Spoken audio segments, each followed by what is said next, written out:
What if everything you knew about building a business was wrong?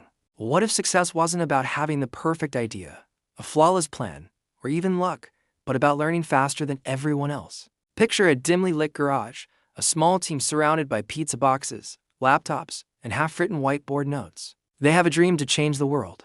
But months later, their savings are gone, their product sits unused, and their vision once electric fades under the weight of reality. This is where most startups die.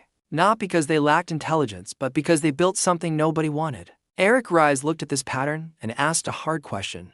Why do so many smart founders fail? He had lived it himself. His own startup, IMVU, almost collapsed after years of effort. They spent months perfecting a product before showing it to users. When they finally did, no one cared. That painful experience became the seed of his revolutionary startup. It wasn't born from theory. It was born from failure. Rise discovered that startups don't fail because of bad execution. They fail because they execute brilliantly on the wrong thing. They run fast, but in the wrong direction. His insight was simple, almost as simple: stop guessing. Start learning. Every startup is a grand experiment, not a smaller version of a big company. Large companies execute known business models. Startups search for one. So the goal isn't to build a perfect plan, it's to build a system that learns what customers actually want as quickly as possible. He called it validated learning. A new product is not a collection of features, it's a vehicle for learning. You build, you measure, you learn. That cycle never stops. The faster you move through it, the closer you get to truth. It starts with a minimum viable product, a humble version of your idea that's just enough to test your assumptions. It's not pretty, it's not complete, but it's alive. Because perfection is the enemy of progress. Imagine you believe people want an app that helps them share music with friends. You could spend a year coding, designing, and polishing. Or you could test it in a week. Build a simple landing page. Add a sign-up button. See if anyone clicks. That tiny act, building to learn, not to impress, is the core of the lean startup. You stop pretending you know the answers. You let reality teach you. But this isn't easy. Our instincts fight it. We crave certainty. We want to look competent. Yet entrepreneurship is uncertainty disguised as work. The lean startup asks you to stand in that uncertainty, then experiment anyway. It tells you to fall in love with the process, not the product. To value data over opinion, truth over ego. Every feature you build is a hypothesis. Every customer reaction is data. If the data proves your assumption wrong, you pivot. A pivot is not a failure, it's evolution. It's when you take what you've learned and adjust direction without abandoning the vision. Like a sailor correcting course in a storm, you don't fight the wind, you use it. Eric Ries saw startups as living organisms. They adapt or they die. And like evolution, the key is variation and selection. You try many small things, see what works, and double down on it. This isn't about moving fast and breaking things, it's about moving fast and learning things. The story of Dropbox is a powerful example. Before building the product, founder Drew Houston made a short demo video showing how Dropbox would work. That video wasn't real code, it was a prototype of a prototype. Yet thousands of people signed up immediately. That was validated learning. It proved the demand before the product existed. Most startups build first, then hope. Lean startups test first, then build. Ries's philosophy attacked one of the biggest illusions in business, the illusion of certainty. He saw how founders worship plans, milestones, and investor decks. But plans are guesses. Markets shift, needs change, and technology evolves. The lean startup replaces rigid planning with adaptive learning. It's a compass, not a map. This mindset changes everything. Teams stop working in silos and start running small, continuous experiments. Success becomes measurable, not in vanity metrics like downloads or likes, but in actionable metrics like retention and engagement. Because data means nothing if it doesn't guide action. Rise also challenged the myth of the visionary genius. He argued that vision alone doesn't build great companies, systems do. The lean startup turns vision into discipline. You still dream big, but you test small. You measure progress in learning, not in lines of code or dollars spent. He described a rhythm: build, measure, learn. A cycle that runs endlessly, each loop bringing you closer to something real. The cycle starts with assumptions. You identify the riskiest one, test it quickly, and learn from the result. If it works, double down. If it doesn't, pivot. This cycle makes the difference between speed and velocity. Speed is motion. Velocity is motion with direction. Most founders run fast. Few run true. Rise called for a new kind of entrepreneur, the scientist founder. Not the dreamer lost in imagination, but the one who runs experiments like a lab. Hypothesis, test, result. Reflection. Repeat.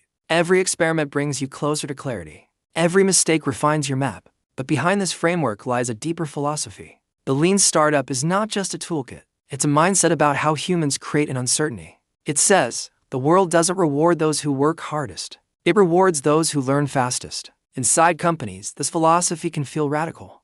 Traditional managers demand forecast, deadlines, and certainty. Lean thinking replaces control with curiosity. It says, let's find the truth together. It gives power back to the team, because innovation can't be ordered, it must be discovered. Ries saw innovation as a discipline, not a flash of genius. It can be taught, it can be practiced. He wanted to build a world where every company, big or small, could innovate continuously, where learning became a habit, not an event. Consider Toyota, the silent teacher behind much of this thinking.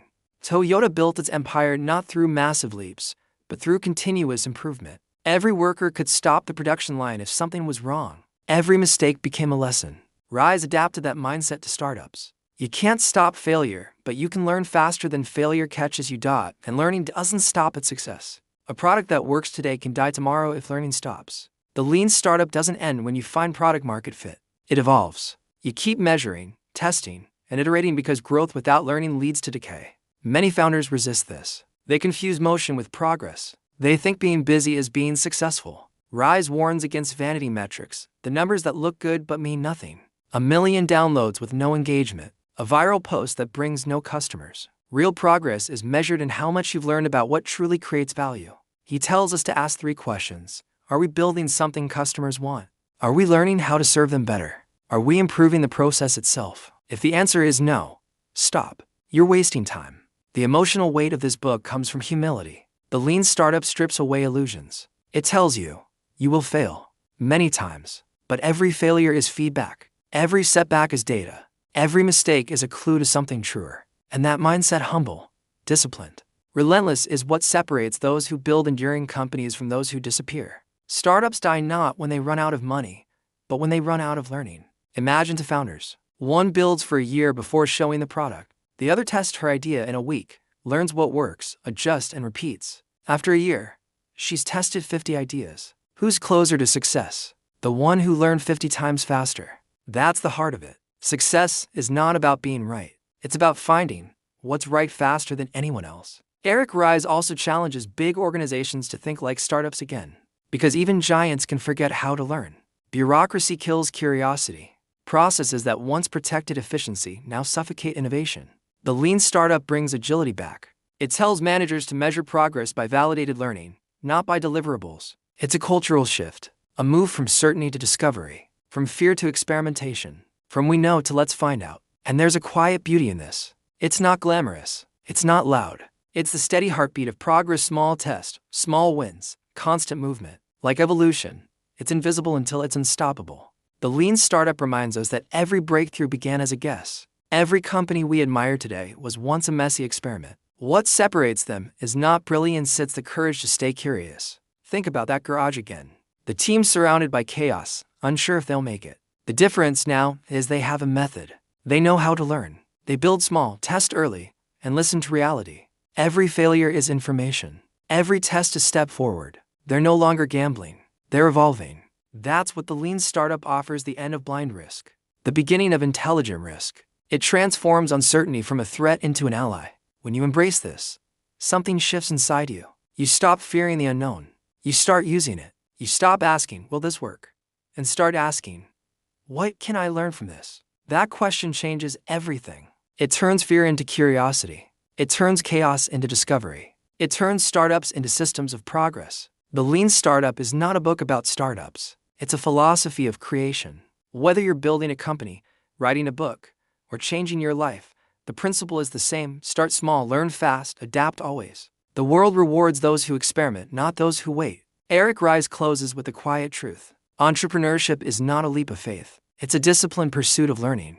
Each test, each failure, each pivot brings you closer to what works. And that is the ultimate advantage: the ability to learn faster than the world changes. So, if you're waiting for the perfect idea, stop. If you're polishing a product no one has seen, stop. Build something today. Show it to someone. Measure their reaction, learn.